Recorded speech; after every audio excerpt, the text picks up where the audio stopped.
Om Swastiastu. Assalamualaikum warahmatullahi wabarakatuh. Shalom, Namo Buddhaya, salam sejahtera untuk kita semua. Perkenalkan, nama saya Nimade Indah Mentari, SEMN. Saya merupakan dosen dari program studi manajemen Fakultas Ekonomi dan Bisnis Universitas Mahasaraswati Denpasar. Pada kesempatan kali ini, saya akan menjelaskan mengenai pernyataan diri dosen dalam unjuk kerja Tridharma Perguruan Tinggi atau PDD UKT-PT dalam bidang pengajaran. Saya memulai karir menjadi seorang dosen sejak tahun 2020. Selama menjadi dosen, saya telah mengajar beberapa mata kuliah seperti ekonomi manajerial, penganggaran perusahaan, pengantar manajemen, dan manajemen keuangan. Pada kesempatan ini, saya akan mendeskripsikan salah satu mata kuliah yang saya ajar, yaitu manajemen keuangan, beserta dengan metode pembelajaran yang saya gunakan. Mata kuliah manajemen keuangan adalah salah satu mata kuliah inti yang memiliki bobot sebanyak 3 SKS dan ditempuh oleh mahasiswa semester 3 program studi manajemen Fakultas Ekonomi dan Bisnis Universitas Mahasaraswati Denpasar. Mata kuliah manajemen keuangan pada dasarnya menjelaskan kepada mahasiswa mengenai penerapan teori keuangan, terutama dalam lingkup perusahaan, meliputi permasalahan dalam alokasi dana atau investasi, sumber pendanaan, dan juga terkait dengan kebijakan dividen perusahaan. Pembahasan dilakukan pada masalah-masalah bersifat mendasar atau pokok dengan berbagai alat analisa keuangan seperti laporan keuangan perusahaan yang menyediakan informasi gambaran keuangan perusahaan. Terdapat capaian pembelajaran lulusan atau CPL pada mata kuliah manajemen keuangan ini, antara lain, mahasiswa mampu menguasai konsep teoritis bidang ilmu ekonomi, manajemen, fungsi bisnis secara mendalam, serta pengolahan informasi di bidang manajemen keuangan. Selain itu, mahasiswa juga mampu menerapkan pemikiran logis, kritis, dan inovatif dalam rangka mengaplikasikan ilmu di bidang manajemen keuangan dan teknologi untuk dapat menyelesaikan masalah dan pengambilan keputusan yang tepat berdasarkan analisis informasi dan data. Untuk capaian pembelajaran mata kuliah atau CPMK, diharapkan mahasiswa satu yaitu mampu menjelaskan konsep dan ruang lingkup manajemen keuangan serta konsep modal kerja. Kedua, mampu menjelaskan dan menganalisis kebijakan pengelolaan persediaan, pengelolaan piutang, dan pengelolaan kas. Ketiga, mampu menganalisis laporan keuangan. Dan yang keempat, mampu menjelaskan terkait keputusan investasi, keputusan pendanaan, kebijakan dividen dalam perusahaan, serta penggabungan dan restrukturisasi perusahaan. Terdapat 14 sub CPMK pada mata kuliah manajemen keuangan ini. Sub CPMK 1 mampu menjelaskan konsep dan ruang lingkup manajemen keuangan. Sub CPMK 2 mampu menjelaskan konsep modal kerja dan menghitung kebutuhan modal kerja. Sub CPMK 3 mampu menjelaskan konsep persediaan dan melakukan analisis dalam pengelolaan persediaan. Sub CPMK 4 mampu menjelaskan kebijakan piutang dan melakukan analisis dalam pengelolaan piutang. Sub CPMK 5 mampu menjelaskan kebijakan investasi dalam kas dan melakukan analisis dalam pengelolaan kas. Sub CPMK 6 dan sub CPMK 7 yaitu mampu menganalisis laporan keuangan. Sub CPMK 8 mampu menjelaskan konsep nilai waktu uang dan menghitung nilai waktu uang. Sub CPMK 9 mampu menjelaskan prinsip-prinsip investasi modal dan menilai kelayakan investasi. Sub CPMK 10 mampu menjelaskan prinsip-prinsip investasi modal dan juga menilai kelayakan investasi. Sub CPMK 11 mampu menganalisis sumber dan penggunaan dana. Sub CPMK 12 mampu menjelaskan keputusan pendanaan dan melakukan analisis dalam keputusan pendanaan. Sub CPMK 13 mampu menjelaskan kebijakan dividen dan melakukan analisis dalam kebijakan dividen. Sub CPMK 14 mampu menjelaskan bentuk-bentuk penggabungan usaha dan restrukturisasi. Mata kuliah manajemen keuangan ini ditempuh kurang lebih selama 1 semester atau 6 bulan dengan total 16 kali pertemuan termasuk ujian tengah semester dan ujian akhir semester. Adapun materi perkuliahan pada manajemen keuangan ini antara lain pengantar manajemen keuangan, modal kerja, persediaan, analisis kebijakan piutang, kas dalam perusahaan, menganalisa laporan keuangan perusahaan, menganalisa rasio keuangan perusahaan, konsep nilai waktu uang, keputusan investasi dalam perusahaan, menganalisa hubungan NPV dan IRR, analisis sumber dan penggunaan dana, analisis pemenuhan kebutuhan dana dari sudut likuiditas, solvabilitas dan rentabilitas, kebijakan dividen dalam perusahaan, dan penggabungan usaha dan restrukturisasi di perusahaan. Referensi atau pustaka yang saya gunakan pada mata kuliah manajemen keuangan ini antara lain: pertama, buku dasar-dasar pembelanjaan perusahaan dari Bambang Rianto. Yang kedua, buku Corporate Finance dari Berg dan DeMarzo. Yang ketiga, ada buku dasar-dasar manajemen keuangan dari Suat Kusnan. Yang keempat, buku manajemen keuangan, teori dan aplikasi dari Agus Sartono. Yang kelima, buku manajemen keuangan dari Wi Agustini. Dan yang keenam adalah modul pembelajaran manajemen keuangan. Sistem pembelajaran yang digunakan adalah dengan tatap muka langsung di kelas dan ada pembagian materi sebelum perkuliahan dilakukan melalui WhatsApp group. Selain perkuliahan tatap muka yang dilakukan di kelas, sangat penting juga dilakukan pembagian materi, latihan soal, dan pemberian tugas secara berkala sehingga mahasiswa menjadi lebih paham dan mata kuliah manajemen keuangan ini dapat bermanfaat bagi mahasiswa saat mereka ada di dunia industri.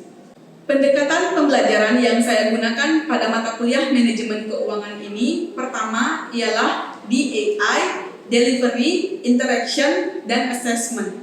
Proses pembelajaran menggunakan pendekatan DAI, di mana delivery yaitu bagaimana kita sebagai dosen menyampaikan perkuliahan. Seperti di awal perkuliahan, menyampaikan kontrak perkuliahan secara transparan, menyampaikan RPS, menyampaikan bahan ajar, buku atau referensi yang kita gunakan, menyampaikan sarana pembelajaran seperti menggunakan presentasi PowerPoint saat proses pembelajaran di kelas, menggunakan WhatsApp group untuk pengiriman materi, dan menggunakan Google Classroom untuk pengumpulan tugas, serta juga bagaimana penyampaian setiap materi sehingga mudah dipahami oleh mahasiswa. Kemudian interaction adalah bagaimana interaksi dan komunikasi di kelas dibangun antara dosen dengan mahasiswa atau mahasiswa dengan mahasiswa lainnya, sehingga terjadi komunikasi aktif dua arah dan transfer knowledge menjadi lebih maksimal. Pembelajaran di kelas saya awali dengan menyapa dan memberi salam kepada seluruh mahasiswa, sehingga suasana tidak menjadi tegang dan menjadi lebih hangat. Suasana yang hangat dan rileks diharapkan mampu membuat mahasiswa menyerap dan menguasai materi menjadi lebih maksimal. Kemudian saya lanjutkan dengan membaca sub CPMK atau materi secara singkat. Baru saya lanjutkan dengan pembahasan materi yang biasanya sudah terlebih dahulu saya kirimkan melalui WhatsApp group. Untuk asesmen atau penilaian, pada mata kuliah manajemen keuangan ini menggunakan penilaian akhir. Penilaian dirumuskan berdasarkan bobot nilai yang telah disampaikan pada kontrak perkuliahan, yaitu 10% kehadiran, 15% keaktifan di kelas, 25% tugas, 25% ujian tengah semester, 25% ujian akhir semester. Pendekatan kedua adalah SCL atau Student Centered Learning, yaitu pembelajaran yang berpusat pada mahasiswa. Untuk proses dan hasil pembelajaran yang lebih maksimal dan berkualitas, sangat penting untuk melibatkan mahasiswa selama proses pembelajaran. Sehingga dengan adanya interaksi di dalam kelas, diharapkan materi perkuliahan lebih mudah diserap dan dipahami. Selanjutnya adalah rekaman mengajar yang saya lakukan pada mahasiswa semester 3 Program Studi Manajemen Fakultas Ekonomi dan Bisnis Universitas Mahasaraswati Denpasar pada mata kuliah Manajemen Keuangan dengan materi keputusan investasi dalam perusahaan. Jadi selamat malam semuanya. Kita ketemu lagi ya di mata kuliah manajemen keuangan ya. Jadi sudah dibaca belum materi untuk hari ini? Ya, kurang lebih kita akan pelajari hari ini itu adalah yang pertama ini ya. Jadi sub CPMK-nya itu adalah mampu menjelaskan prinsip-prinsip investasi modal dan menilai kelayakan investasi ya. Terus nanti sub materinya itu ya, yang pertama itu pentingnya keputusan investasi. Yang kedua itu aliran kas dalam perusahaan dan metode penilaian investasi.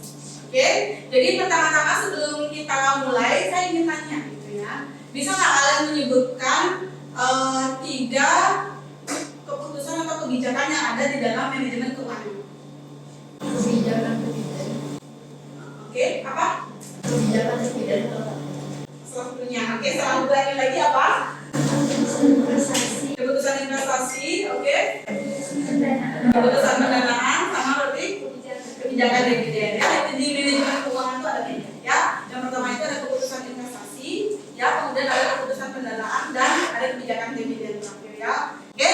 Nah, yang hari ini kita akan bahas adalah bagian keputusan investasinya, ya. Oke, kita lanjut. Nah, ini ya. Keputusan investasi, pentingnya keputusan investasi ya. Jadi kalau menurut Ahmad dan Amanah ya, yang dimaksud dengan keputusan investasi ya, ini merupakan salah satu dari fungsi manajemen keuangan ya, yang menyangkut pengalokasian dana ya, baik dari dana yang bersumber dari dalam maupun dari luar perusahaan pada berbagai bentuk keputusan investasi dengan tujuan memperoleh keuntungan yang lebih besar dan biaya dana di masa yang akan datang. Oke, kalau kita meletakkan dana atau mengalokasikan dana itu ya, definisi investasi. Terus kira-kira investasi itu bisa di mana aja? Kalau di dalam perusahaan, kalau seperti ini definisinya. Apakah hanya di saham aja? Enggak. Terus di mana kira-kira?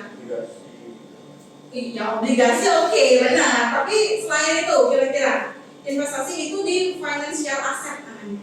Ada satu lagi, apa? Apa? Ada financial asset namanya. Satu lagi apa? Ingat. Ingat. Real asset. Oh iya. Oh ya. Oh, oke. Real asset. Apa real asset? Apa? Nah, ya.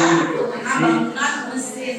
Ya. Jadi mesin itu adalah salah satu bentuk investasi. Ya, misalkan gini, perusahaan sudah ngerasa mesinnya ini kapasitasnya kurang gitu ya untuk memenuhi pesanan yang datang dari konsumen gitu ya. Terus perusahaan punya nih alokasi dana untuk investasi ya. Perusahaan gitu ya bisa mengatakan pembelian aset tetap itu sebagai bentuk investasi, real asset ya. Ya, jadi itu bisa dilakukan oleh perusahaan karena kan ketika kita beli mesin uangnya kan nggak langsung balik ya lagi ke kita. Nah, namanya investasi itu adalah bentuk kita meletakkan uang dalam jangka waktu panjang. Ya, jadi membeli mesin, membeli bangunan itu juga bentuk investasi di dalam perusahaan. Ekspansi juga, ya. Jadi investasi di proyek-proyek tertentu itu juga masuk investasi, gitu ya Kak. Jadi gini, kita harus mengingat bahwa investasi itu tidak hanya saham, obligasi, gitu ya, tapi real asset pun juga ada, ya. Bangunan, tanah, kemudian mesin ya, dan ekspansi juga masuk ke investasi. Nah, keputusan investasi merupakan keputusan yang menyangkut mengenai menanamkan modal di masa sekarang ya, menanamkan modal di masa sekarang, oke, untuk mendapatkan hasil atau keuntungan di masa yang akan datang. Oke, nah ini kenapa keputusan investasi itu kok begitu penting? Ya, rasa-rasanya di antara 3 fungsi manajemen keuangan tadi yang kita bicarakan di awal, ini bisa menjadi salah satu yang paling penting. Ya, dari ketiganya itu, saya nggak bilang yang lainnya nggak terlalu penting, enggak, tapi secara proporsi ini cukup menjadi concern gitu ya bagi perusahaan ketika mereka melakukan investasi. Ya, oke, yang pertama kalian bisa lihat ya, ada dana yang dikeluarkan cukup besar. Yang namanya investasi dananya nggak kecil. Ya, mau investasi saham ya. Ini kita bicara skup perusahaan ya. Kalau kita bicara skup personal, ya berapa aja boleh sih di saham, bisa belum tidak apa-apa gitu ya. Tapi kalau di perusahaan dan belinya atas nama perusahaan biasanya ya kan pasti kepemilikan institusional namanya. Jadi harus hati-hati perusahaan membuat keputusan investasi. Ya, pertama karena dananya cukup besar. Yang kedua itu dana yang ditanamkan terikat dalam jangka panjang. Ini lagi satu nih. Ya, kita punya uang nih, oke. Terus dana yang digelontorkan itu besar. Seperti yang saya bilang tadi, yang namanya investasi nggak bisa 2 hari lagi kita minta return itu nggak bisa. Belum juga jangan ya investasinya kita udah minta return nggak bisa. Makanya paling enggak kalau kita investasi itu 2 tahun ke lebih lah gitu ya, baru kita bisa mulai merasakan returnnya seperti ini gitu. Menyangkut harapan terhadap hasil keuntungan di masa yang akan datang. Ya ini karena kita kan mengeluarkan dana yang cukup besar itu kita kan pasti punya ekspektasi gitu ya, oh keuntungannya ini besar nih gitu ya. Jadi memang kita oke lah, kita lihat keuntungannya besar, tapi kita juga lihat resikonya seperti apa gitu ya. Nah itu harus dipertimbangkan oleh perusahaan karena seperti yang kita tahu, kalau kalian pernah dengar istilah high risk high return, nah itu ada, itu benar terjadi ya. Jadi keputusan investasi ini adalah satu hal yang penting sekali gitu ya, untuk di apa ya istilahnya dianalisa secara baik itu oleh perusahaan supaya dapat memberikan keuntungan. Kemudian nah kita lanjut ya, biasanya kalau kita investasi gitu ya, nah Bu kalau misalkan investasi, kalau misalkan ada yang bertanya, Bu kalau misalkan investasi kas untuk operasional gimana Bu gitu ya. Nah biasanya di dalam perusahaan itu uangnya udah diplot. Makanya saya bilang ada memang dana yang diam gitu ya, dikhususkan untuk investasi biasanya ya. Kalau kalian lihat ini ya, jadi jenis-jenis aliran kas dalam perusahaan, jadi ada arus kas operasional atau operasional cash flow, ada arus kas investasi juga ya, investment cash flow, dan arus kas pendanaan ya, financing cash flow ya. Seperti yang saya bilang tadi, karena investasi itu begitu berisiko gitu ya, karena investasi itu begitu berisiko, jadi gimana ya istilahnya, perusahaan itu nggak bisa kayak sembarangan gitu mengambil keputusan investasi gitu ya, sehingga perlu dilakukan apa? Penilaian apa? Penilaian investasi ya. Oke, ada asesmennya gitu ya. Oke, ini ya. Nah kita akan lanjut ke metode penilaian investasi. Oke, ada beberapa metode nanti ya. Jadi metode penilaian investasi ini kan adalah suatu metode gitu ya, yang digunakan untuk menentukan tingkat risiko dan potensi keuntungan dalam melakukan investasi ya. Seperti yang saya bilang tadi, jangan cuma lihat untungnya aja, tapi kalian harus ingat ada risiko yang menyertainya gitu ya. Secara sederhana ya, jadi penilaian investasi ini digunakan untuk menentukan layak atau tidaknya sebuah investasi gitu ya. Kita mau tahu ini layak apa enggak gitu. Oke, dia untung sih untung gitu, tapi layak enggak gitu ya. Oke, ada yang ingat enggak metode penilaiannya apa aja? Net present value. Oke, apa lagi?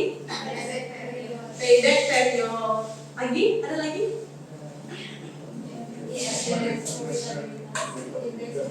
Indeks profitabilitas. Oke, PI ya, PI. Profitability index. Ada lagi? Ada lagi? ROI, oke, pakai return on investment bisa. Ya, nah ini ya. Oke, jadi asesmennya ya, penilaian investasinya bisa pakai net present value ya, NPV, bisa pakai profitability index gitu ya, bisa pakai payback period gitu ya, ada juga ARR ya, ada ROI dan IRR, dan internal rate of return juga ya. Biasanya kalau di perusahaan itu menilai investasi itu nggak cuma pakai satu aja ya, karena apa ya bilangnya, kadang kalau pakai satu aja tidak, rasanya kurang meyakinkan. Jadi gitu, misalkan gini, kita hanya menggunakan payback period. Kalian ingat nggak payback period itu apa? Payback period itu yang kayak gimana? Kapan uang kita tanamkan sekarang,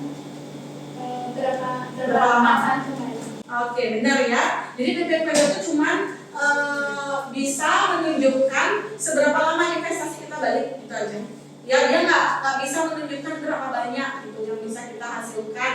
Ya, jadi payback period itu yang kurangnya itu ya, dia tidak memperhitungkan nilai waktu uang, time value of money itu dia nggak memperhitungkan gitu ya. Jadi dia cuma bisa memperlihatkan berapa lama sih uang kita akan balik gitu. Ya misalkan gini, misalkan kita investasi di mesin gitu ya. Terus mesin ini punya umur ekonomis 5 tahun ya. Terus setelah kita hitung gitu ya, setelah kita hitung payback periodnya ternyata adalah 3,5 tahun ya. Oke, jadi kira-kira investasinya layak apa enggak? Hah? Gimana deh? Layak nggak investasinya? Layak? Yang ibaratnya dihitung kira layak nggak? Ya, Layak, kenapa? karena investasi kan umur mesinnya itu 5 tahun. Jadinya payback periodnya itu 3,5 tahun. Jadi kan masih sisa lagi 1,5 tahun. Nah itulah keuntungannya. Oke. Ya, oke, sederhananya bisa dibilang seperti itu, benar ya. Jadi layak investasinya. Sepanjang payback periodnya itu belum mencapai umur ekonomis ya. Kita gini, anggaplah umur ekonomis itu artinya mesinnya ketika usia 5 tahun itu udah mulai rusak dan harus diganti gitu ya. Oke, kita investasi 5 tahun gitu ya. Ternyata 3,5 tahun itu kita udah bisa balik modal gitu ya. Berarti lagi 1,5 tahun itu hanya keuntungan yang akan kita peroleh gitu ya. Itu payback period, jadi hanya menunjukkan itu aja ya. Sementara yang lainnya pakai PI, kemudian net present value juga itu bisa melihat lebih jelas itu ya, seberapa banyak keuntungan biasanya yang kita peroleh. Ya itu menghitung biasanya ya. Oke, mungkin saya kasih contoh satu ya. Kalau menggunakan PI, investasi itu layak atau diterima itu kalau nilai PI-nya lebih besar dari 1.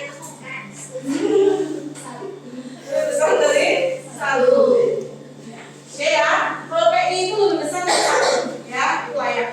Kalau net present value itu nilainya positif ya. Jadi karena kedua metode ini gitu ya, sama-sama layak gitu ya hasilnya, artinya investasinya ini layak untuk dilakukan oleh perusahaan. Jadi ada 2 metode dipakai ya. Oke, hasilnya itu biasanya efeknya. Oke, bisa ya, paham ya? Nanti metode yang lain bisa kalian baca lagi. Silakan jika ada pertanyaan dulu. Ada pertanyaan? Oke, misalkan kalau kalian nggak nanya, saya yang nanya ya. Oke, misalkan gini, ada sebuah proyek ya. Enggak sebuah proyek, 2 buah proyek ya. Gimana ya? Kayak di sini kali ya. Oke. Silakan kalian analisis ya. Nanti silakan angkat tangan. Di pertanyaannya adalah gini. Asumsinya perusahaan mau investasi ya. Nilai investasinya kalau kalian investasi di A gitu ya, nilainya 800 juta. Kalau investasi di B nilainya 300 juta. Asumsinya perusahaan itu punya uang 800 juta, uang untuk investasi 800 juta itu perusahaan punya ya. Nah, nilai PI yang dihasilkan dari kedua proyek ini adalah yang A itu 1,08, yang B 1,15. Oke, which is harusnya kalau dari syarat PI layak. Oke. Terus dari NPV, ya NPV-nya 64 juta untuk A dan 45 juta untuk B. Dari syarat NPV layak. Nah, kalau kalian jadi perusahaan, ya kalian pilih yang mana? Silakan kalian analisa, ini ada risetnya, ya. Oke, silakan pikirkan ya 3 menit lah, gitu ya. Apa yang harus kalian pertimbangkan, ya? Nggak ada pikir ribet, ya. Silakan.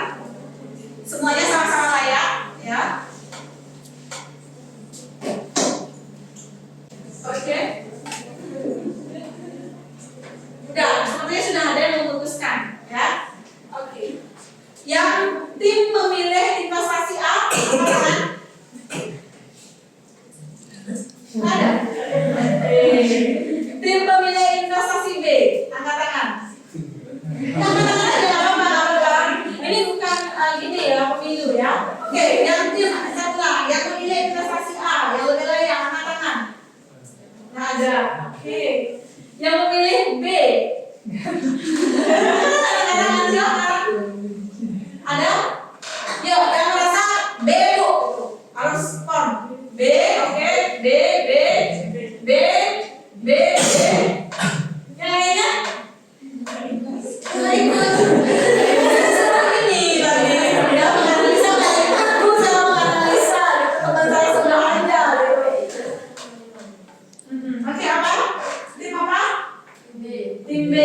Dua kan? B. Oke. Tim B sama kita di depan ya. Oke. B. Ada pilih A enggak? Enggak. Oke. Sekarang saya tanya. Why?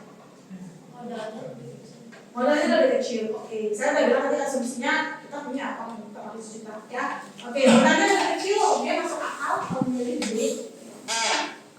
Ada lagi? B. Ya. Saya tahu B. Maksudnya ada lagi. Alasannya apa? Beda keuntungannya itu kan cuma 19 juta, sedangkan modal yang perlu invest A itu lebih banyak. Jadi cara itu iya yang beda ini lebih gede. Sedangkan kalau invest yang B misalnya 2 kali kan jadinya itu tuh perlu uang 600 juta, sedangkan 800. enggak kalau invest yang B 2 kali kan dari uang 50 juta, sedangkan yang A kan kita masih tetap punya uang. Oke. Tapi kan kita nggak ada periode yang bisa 2 kali. Nggak bisa misalkan itu udah biasa harus memilih di perusahaan. Ini loh nilai investasi A dan B gitu. Nilainya sekian, PI dan NPV-nya sekian gitu ya. Nggak ada asumsi bahwa ayo boleh nggak kita copy investasi B itu jadikan 2 kali, nggak ada seperti itu. Ya, gimana? Oke, kira-kira gimana? Ada yang berubah pikiran? Atau tetap B? Sekarang udah B. Keyakinan saya di B. Gimana? Sepertinya yang di sini berubah pikiran enggak? Enggak, tetap B. Oke. Gini, kalau misalkan kalian memilih investasi B, ya, 500 jutanya lagi itu mau diapain? Bobol lagi dong ya. Ya. Jadi di dalam perusahaan itu biasanya kalau punya dana itu akan diinvestasikan seoptimal mungkin. Jadi rasanya kalau kita lihat di sini A sedikit lebih oke karena semua dananya itu terserah gitu ya. Jadi dipakai atau dialokasikan untuk investasi gitu ya. Kalian nggak akan bisa dapat 15 juta gitu ya dengan 500 juta yang tidur itu, ya kan? Ya, saya udah bilang tadi asumsinya kita punya 800 juta dan tidak ada opsi proyek atau investasi yang lain. Sehingga kalau kalian pilih opsi B, oke, kalian dapat 45 juta, ya, 300 juta kalian pakai, 500 jutanya tidak menghasilkan, ya. Sementara kalau kalian pakai ini secara optimal, ya, 800 juta ini, ya, kalian bisa dapat gap atau keuntungan lebih 15 juta dari ini. Ya, benar nggak sih 19 ya? 19 juta ya. Kalian dapat lebih banyak 19 juta dari 500 juta yang kalau benar nggak ada apa-apa. Mending yang mana? Yang tetap nggak terima ya. Ya, di perusahaan biasanya seperti itu ya, pasti memilih dananya itu dimanfaatkan secara optimal gitu ya. Paham ya semuanya? Ya tidak apa-apa, kita punya pilihan masing-masing ya, kita hargai ya, cuman secara apa ya kita bilangnya, secara kalau kita lihat gitu ya, optimal ya, hitung-hitungannya seperti itu pertimbangannya ya. Oke, ada pertanyaan? Silakan, kalau ada pertanyaan silakan. Enggak? Oke, kalau tidak ada pertanyaan, barangkali materi hari ini saya cukupkan dulu sampai di sini ya. Jadi kita akan jumpa dengan materi selanjutnya gitu. Ya, oke, selamat malam semuanya, sampai jumpa.